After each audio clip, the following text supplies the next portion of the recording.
নমস্কার বন্ধুরা, আর একটা নতুন ভিডিওর সাথে তোমাদের সবাইকে জানাই স্বাগত। আজকে নিয়ে চলে এসেছি বেশ কিছু টিপস, যেগুলো জানা থাকলে আমাদের সাংসারিক জীবনে কিন্তু অনেকটাই কাজে আসবে, আর আমরা কিন্তু অনেকটা সময় সাশ্রয় করতে পারবো। তো চলো আজকে প্রথম টিপসটা তোমাদের সাথে শেয়ার করি। দেখো, অনেকেই কিন্তু শু পরে থাকেন, সে ছেলে হোক কিংবা মেয়ে, কিন্তু শু পরার পরে একটা জিনিস হয়, আমাদের পায়ের দুর্গন্ধ কিন্তু অনেক সময় বেড়ে যায়। আবার অনেকের দুর্গন্ধ হয় না, কিন্তু বেশিরভাগ মানুষেরই কিন্তু দুর্গন্ধ হয়। তো সেই জন্য, আর তাছাড়াও কিন্তু যখন নোংরা জমে যায়, দেখো এই যে যা জিনিসটা আছে, পাটিটা আছে, এর গায়ে কিন্তু নোংরাটা জমতে শুরু করে। কারণ এটা যখন নোংরা জমে যায় তখন কিন্তু দেখতে খারাপ লাগে, আর দুর্গন্ধটা কিন্তু খুব বেশি পরিমাণে তখন বের হয়। তো দেখো, আমি নিয়েছি মোজা। এখানে আমি আঙুল কাটা মোজা নিয়েছি, তোমরা চাইলে কিন্তু যে ছোট মোজাগুলো হয় সেগুলোও নিতে পারো। নিয়ে দেখো, এভাবে কিন্তু আমি পরিয়ে দিচ্ছি।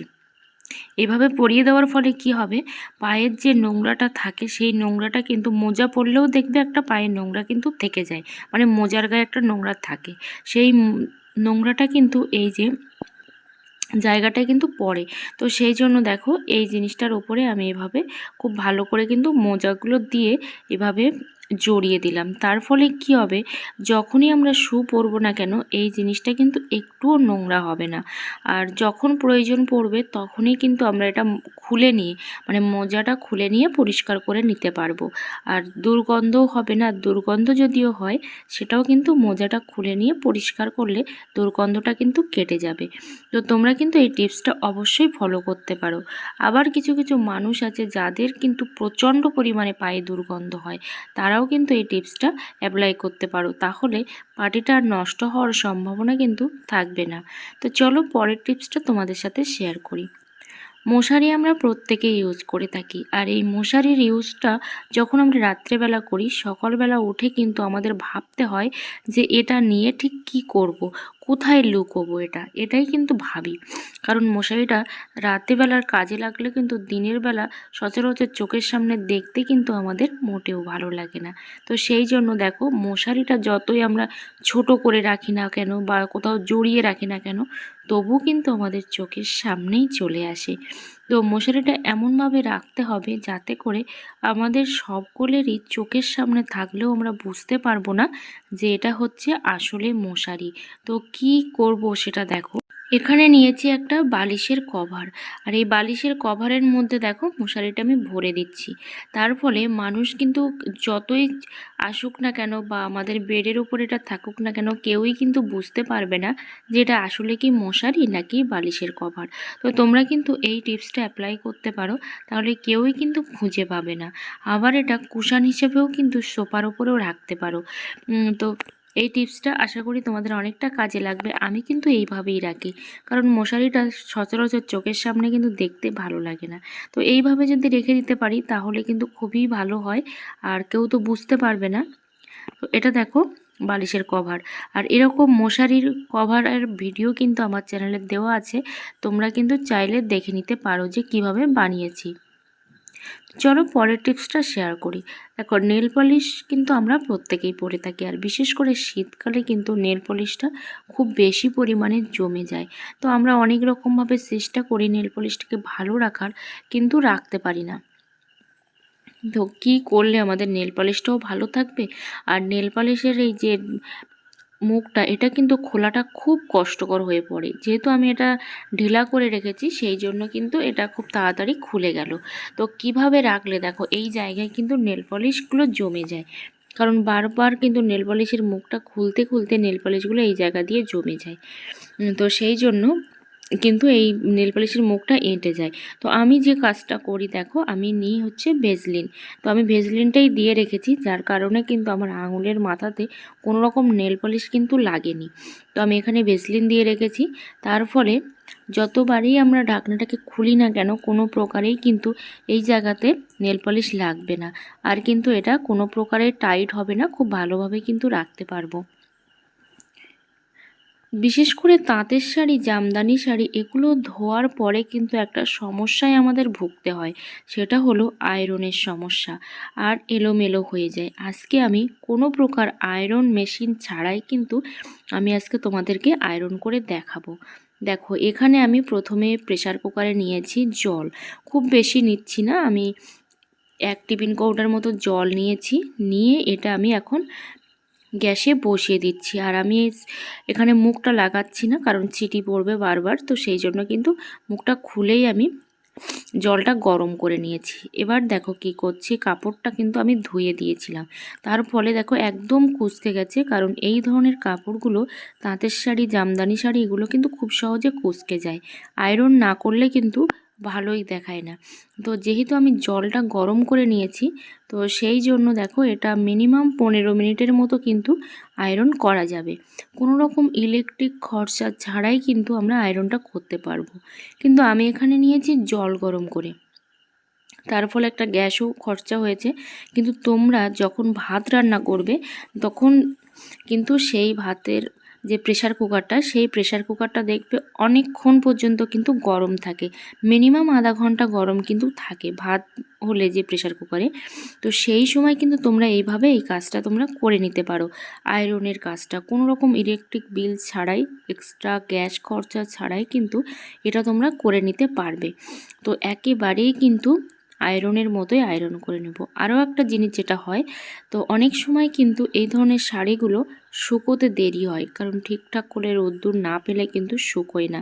তখন যদি এভাবে আমরা এই গরম প্রেসার কুকার দিয়ে আয়রনেরও আয়রন হলো, আবার কিন্তু শুকিয়েও গেল, তো শুকানোর ঝামেলা থেকেও আমরা মুক্তি পাবো, আবার আয়রন করার হাত থেকেও কিন্তু মুক্তি পাবো।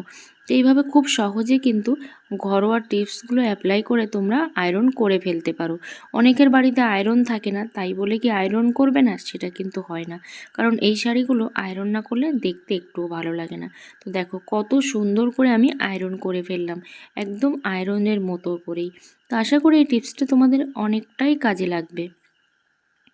চলো পরের টিপসটা তোমাদের সাথে শেয়ার করি। মোজা, এই ছোট ছোট মোজা হোক বা ছোট ছোট অন্যান্য বাচ্চাদের জিনিসপত্র হোক, শীতকাল মানেই কিন্তু খুব বেশি পরিমাণে শুকোয় না, শীতকাল হোক কিংবা বর্ষাকাল।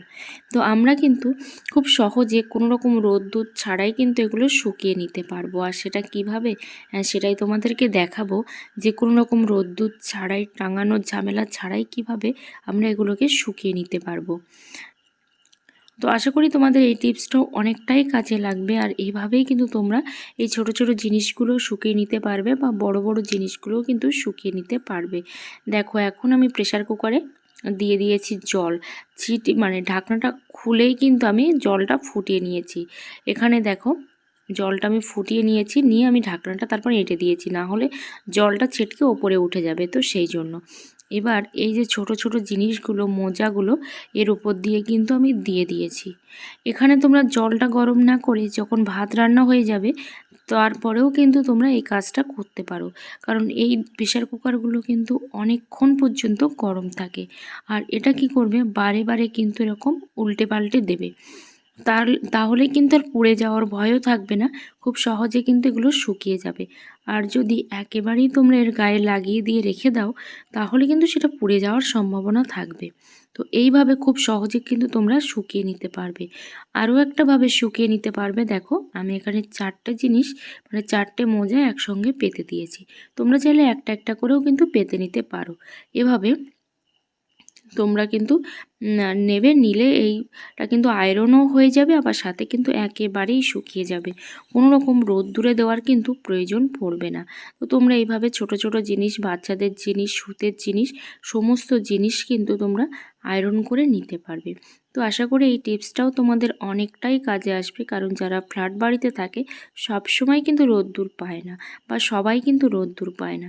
তো ইলেকট্রিক খরচাটা বাঁচিয়ে তোমরা কিন্তু এই কাজটা করে নিতে পারো, তাহলে তোমাদের ইলেকট্রিক খরচাটাও বেঁচে গেল, আবার কিন্তু জিনিসটা শুকিয়েও গেল, রৌদ্রের জন্য কিন্তু অপেক্ষা করতে হলো না।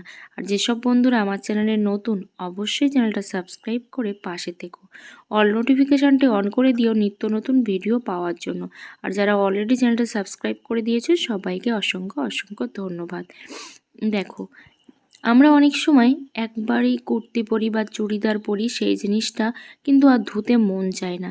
কিন্তু একটা জিনিস হয়, এতে কিন্তু অনেক সময় দুর্গন্ধও ছড়ায়। তো তারপরেও কিন্তু ধুতে ইচ্ছা করে না।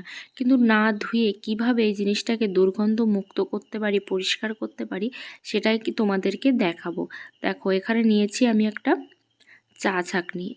এবার চা ছাঁকনিটার মধ্যে আমি যে জিনিসটা দিয়ে দিচ্ছি বেকিং সোডা, আর কিছুই দিচ্ছি না। এবার এই বেকিং সোডাটা চারিদিকে কিন্তু স্প্রেড করে দিচ্ছি। তো এই বেকিং সোডা কিন্তু ধুলো বালির নোংরা তুলতে কিন্তু খুব হেল্প করে। তো সেই জন্য কিন্তু এখানে বেকিং সোডার ব্যবহারটাই করতে হবে। তো এবার আমি চারিদিকে হাত দিয়ে কিন্তু এভাবে ঘষে দিচ্ছি। তার ফলে যত ধুলো বালি আছে সব কিন্তু উঠে আসবে, আর জামাটা কিন্তু আলাদা করে পরিষ্কার করারও প্রয়োজন পড়বে না। তো তোমরা এইভাবে কিন্তু সহজে এই জিনিসটার দুর্গন্ধ দূর করতে পারবে, আবার পরিষ্কার করেও নিতে পারবে। এদিকে দেখো, আমি একটা প্রেসার কুকারে জল বসিয়ে দিয়েছি, সেটা আমি ফুটিয়ে নিয়েছি 5 থেকে 6 মিনিটের মতো। তারপর দেখো, সেই প্রেসার কুকারটা দিয়ে কিন্তু আমি এভাবে আয়রনও করে নিচ্ছি। সাথে যে দুর্গন্ধটা যদিও তৈরি হয়ে থাকে, কোনো দুর্গন্ধ তৈরি হয়নি, তারপরেও যদি তৈরি হয়ে থাকে সেটা কিন্তু একেবারেই চলে যাবে, যেহেতু বেকিং সোডা দেওয়া। তো এই বেকিং সোডা কিন্তু মুদিখানার দোকানেই পাওয়া যায়। তো এগুলো কিন্তু নোংরা তুলতে ভীষণভাবেই কার্যকরী বেকিং সোডা। তো দেখো, এই প্রেসার কুকারটা মিনিমাম 15 মিনিটের মতো কিন্তু গরম থাকবে, আর এইটা দিয়ে দেখো খুব ভালো করে কিন্তু তোমরা আয়রন করে নিতে পারবে, একদম কোনো রকম আয়রন মেশিন ছাড়াই, খরচা ছাড়াই কিন্তু তোমরা এই কাজটা করে নিতে পারবে। তো আশা করি এই টিপসটাও তোমাদের অনেকটা কাজে লাগবে। অবশ্যই তোমরা এটা অ্যাপ্লাই করো।